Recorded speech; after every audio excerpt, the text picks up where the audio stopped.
Halo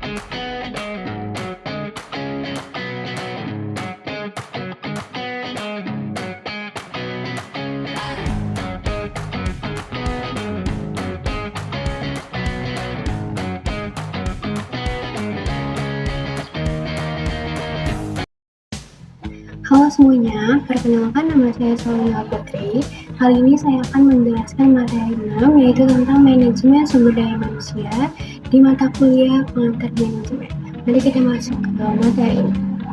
Pada kali ini kita akan mempelajari mengenai pengertian, sasaran, fungsi, dan tantangan dari manajemen sumber daya manusia. Pengertian manajemen sumber daya manusia. Manajemen sumber daya manusia terdiri dari kata manajemen dan sumber daya manusia. Manajemen sendiri mempunyai artian seni mengatur proses pemanfaatan sumber daya manusia dan sumber-sumber daya lainnya secara efektif dan efisien untuk mencapai tujuan tertentu. Sedangkan sumber daya manusia terdiri dari man, money, metode, and market. Atau yang bisa disimpulkan, pengertian manajemen sumber daya manusia adalah ilmu dan seni mengatur hubungan dan peranan tenaga kerja agar efektif dan efisien membantu terwujudnya tujuan perusahaan, karyawan, dan masyarakat. Manajemen sumber daya manusia sering disamakan dengan manajemen personalia, yaitu perencanaan, pengorganisasian, pengarahan, dan pengendalian dari penggandaan, pengembangan, kompensasi, pengintegrasian, pemeliharaan, dan pemberhentian karyawan dengan maksud terwujudnya tujuan perusahaan, individu, karyawan, dan masyarakat. Persamaan MSDM dengan manajemen personalia, jelas keduanya merupakan ilmu yang mengatur manusia dalam suatu organisasi agar mendukung terwujudnya atau tercapainya tujuan. Adapun perbedaan dari MSDM dan manajemen personalia. Untuk MSDM dikaji secara makro, sedangkan manajemen personalia dikaji secara mikro. MSDM menganggap karyawan merupakan kekayaan utama organisasi yang dipelihara dengan baik. Sedangkan manajemen personalia menganggap karyawan merupakan faktor produksi yang harus dimanfaatkan secara produktif. MSDM pendekatannya secara modern, sedangkan manajemen personalia pendekatannya secara klasik. Fokus kajian MSDM adalah masalah tenaga kerja manusia yang diatur menurut urutan fungsi-fungsinya agar efektif dan efisien dalam mewujudkan tujuan perusahaan, karyawan, dan masyarakat. Karyawan adalah perencanaan pelaku dan selalu berperan aktif dalam aktivitas perusahaan atau bisnis. Manajemen sumber daya manusia timbul sebagai masalah baru pada tahun 1960-an.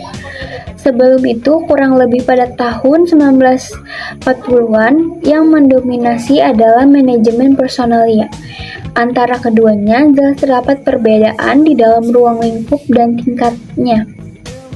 Manajemen sumber daya manusia mencakup masalah-masalah yang berkaitan dengan pembinaan, penggunaan, dan perlindungan sumber daya manusia. Sedangkan manajemen personalia lebih banyak berkaitan dengan sumber daya manusia yang berada dalam perusahaan-perusahaan yang umum, dikenal dengan sektor modern itu.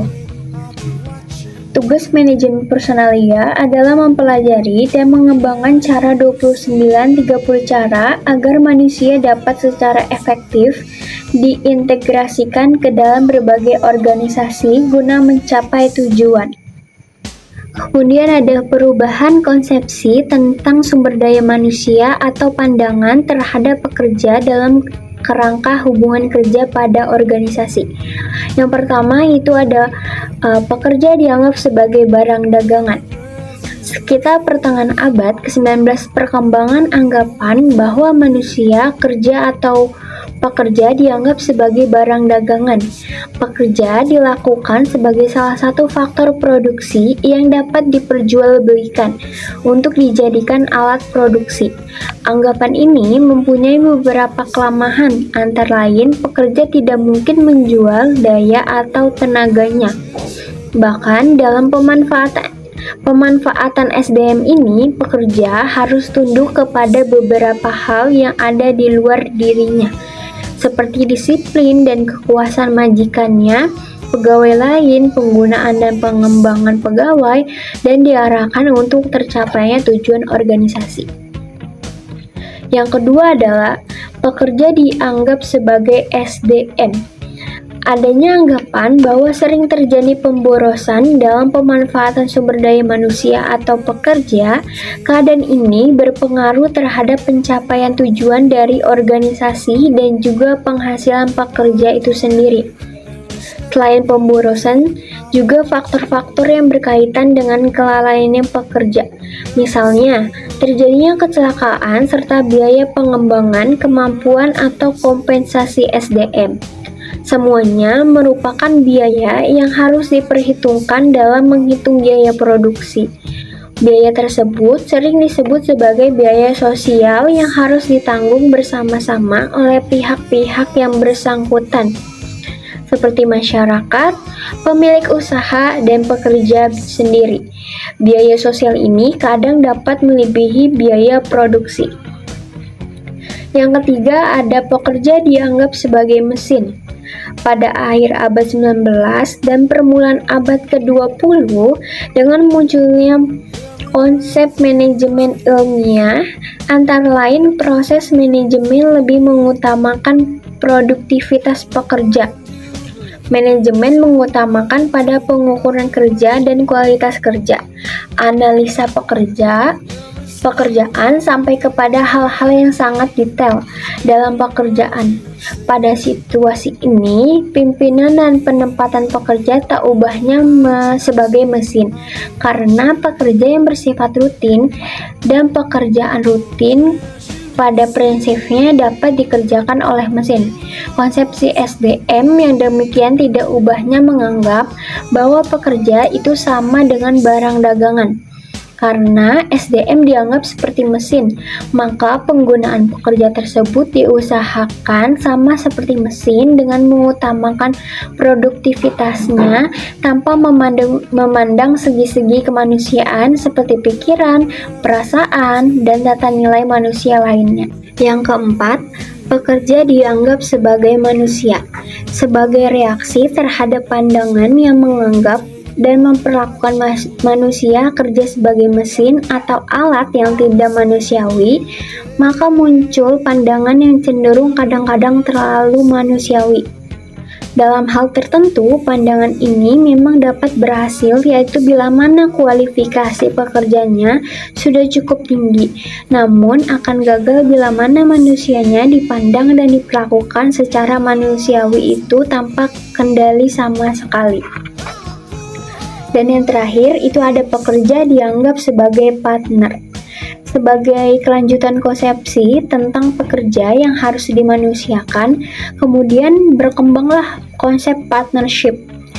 Konsep ini pada prinsipnya ingin menjembatani perbedaan atau pertentangan antara pemilik usaha dengan pekerjanya. Di sini ditekankan bahwa pemilik usaha tidak mungkin menjalankan sendiri usahanya tanpa bantuan orang lain atau pekerja. Demikian pula sebaliknya, pekerja tidak bisa melakukan kegiatan atau pekerjaan bila mana tidak ada pemilik usaha. Untuk itu, perlu adanya kerjasama yang merupakan suatu sistem yang bermanfaat untuk terjadinya partnership. Kemudian kita masuk ke dalam sasaran manajemen sumber daya manusia. sebagai suatu acuan atau standar melalui mana kegiatan sumber daya manusia yang dilakukan dapat mencapai tujuannya, yang ini membantu organisasi untuk mencapai tujuan. Kegiatan-kegiatan tersebut harus mengacu pada 4 sasaran atau dimensi. Yang pertama itu ada societal objective. Kegiatan yang dilakukan harus dapat memberikan keuntungan bagi masyarakat, organisasi, atau perusahaan. Organisasi dalam lingkungan masyarakat dan dimaksudkan untuk memberikan suatu nilai bagi masyarakat atau meningkatkan kesejahteraannya. Kebijaksanaan perusahaan untuk otomatisasi yang mungkin tidak begitu perlu bila mana dianalisis lebih dalam dan mengakibatkan pengurangan lapangan kerja atau pemutusan hubungan kerja dapat berdampak negatif pada organisasi dan kemudian kemungkinan munculnya ketidakpuasan masyarakat. Misalnya, diungkapkan melalui unjuk rasa yang pada akhirnya dapat merugikan organisasi. Yang kedua, organizational objective. Kegiatan yang dilakukan harus dapat memberikan bantuan mencapai tujuan organisasi, agar organisasi dapat bertahan dan memberikan manfaat. Organisasi harus dapat mencapai keuntungan atau bekerja secara efektif dan efisien. Oleh karena itu, program-program kepegawaian harus ditunjukkan untuk meningkatkan produktivitas organisasi. Yang ketiga ada fungsional objektif. Sasaran ini mengusahakan adanya kesesuaian antara kegiatan, kemampuan Departemen Sumber Daya Manusia dengan kegiatan bisnis. Perubahan-perubahannya, oleh karena itu, pegawai MSDM diharapkan seseorang yang memiliki pengetahuan luas mengenai internal bisnis dan lingkungan luas, agar dapat melakukan program-program kepegawaian sesuai tujuan organisasi. Dan terakhir ada personal objektif. Kegiatan yang dilakukan harus dapat membantu pegawai untuk mencapai tujuan-tujuan pribadi. Motif pegawai untuk bekerja merupakan hal yang kompleks, misalnya motif untuk mendapatkan gaji guna memenuhi kebutuhan hidupnya. Motif sosial, pengakuan, dan pertumbuhan diri. Untuk itu, perusahaan harus memberikan kemungkinan untuk mencapainya. Bila hal ini tidak dipenuhi, jelas akan mengakibatkan rendahnya kepuasan karyawan yang dalam jangka panjang akan membuat perusahaan menghadapi berbagai kendala dalam usaha mendapatkan dukungan yang optimal dari pegawai untuk mencapai tujuan perusahaan. Fungsi manajemen SDM.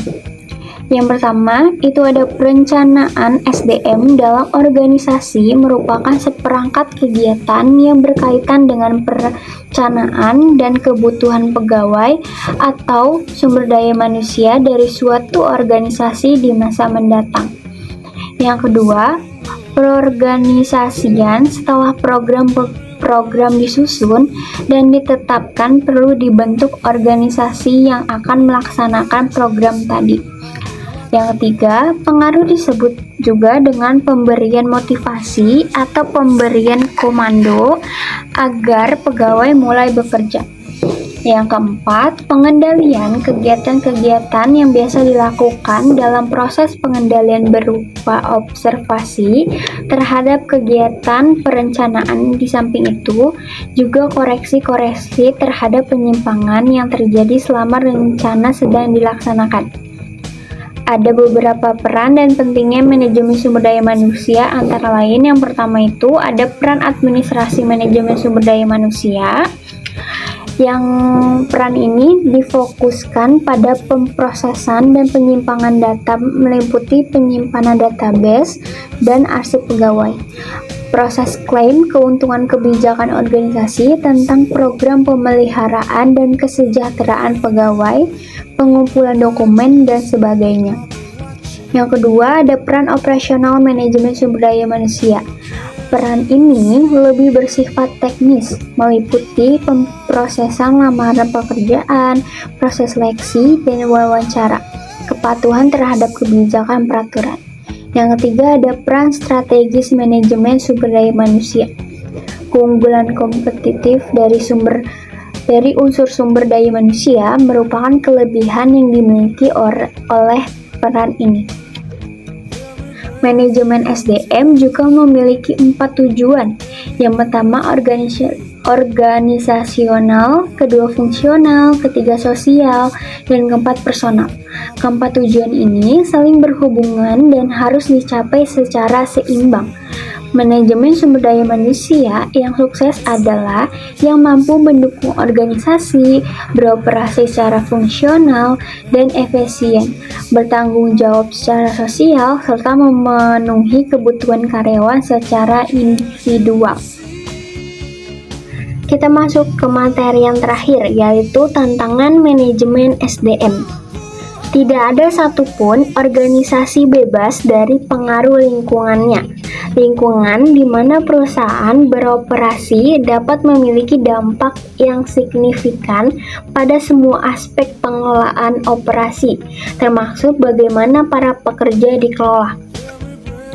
Bagaimana pekerja dikelola ditentukan oleh kebijakan perusahaan, kondisi hubungan kerja di perusahaan atau di tingkat sektoral atau nasional, dan juga setiap standar yang perusahaan harus taati. Ini adalah pengingat yang baik bahwa adanya sektor internal dan eksternal yang dapat berdampak pada manajemen SDM. Adapun faktor-faktor yang mempengaruhi strategis SDM. Yang pertama tadi itu ada faktor internal. Faktor internal ini meliputi tujuan strategis bisnis, struktur organisasi, budaya perusahaan, kebijakan perusahaan, hubungan buruh, dan setiap perjanjian dan pengaturan yang timbul. Dan kemudian ada faktor eksternal. Lingkungan eksternal di mana bisnis beroperasi akan memiliki dampak pada seluruh operasinya. Hal ini terutama berlaku untuk hal-hal yang berkaitan dengan tenaga kerja. Dalam modul 1 kita menyelidiki bagaimana dampak beberapa dari faktor eksternal. Hal ini penting untuk memasukkan faktor-faktor ini ke dalam strategi SDM. Faktor-faktor ini dijelaskan secara rinci. Adapun dimensi praktek manajemen sumber daya manusia. Yang pertama itu mengatur lingkungan SDM, mengembangkan lingkungan yang kondusif sesuai dengan tujuan serta budaya organisasi. Yang kedua, mencari dan mempersiapkan SDM terbaik dalam perusahaan. Hal tersebut disesuaikan dengan visi dan misi jangka panjang perusahaan. Pengembangan SDM terkait dengan program pengembangan dan jenjang karir yang ada dalam organisasi. Yang keempat, ada kompensasi SDM. Dalam rangka memperoleh karyawan terbaik, perusahaan dan mengembangkan retensi karyawan, maka dikembangkan kompensasi sebagai langkah strategis dalam organisasi. Manajemen SDM juga memiliki masalah. Yang pertama, masalah eksternal, kedua keragaman budaya dan sikap, ketiga keragaman melalui imigrasi dan migrasi, keempat keragaman dan profesional, kelima masalah ekonomi global.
Mungkin segitu saja yang bisa saya sampaikan.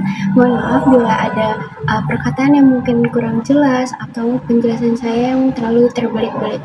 Selanjutnya, terima kasih.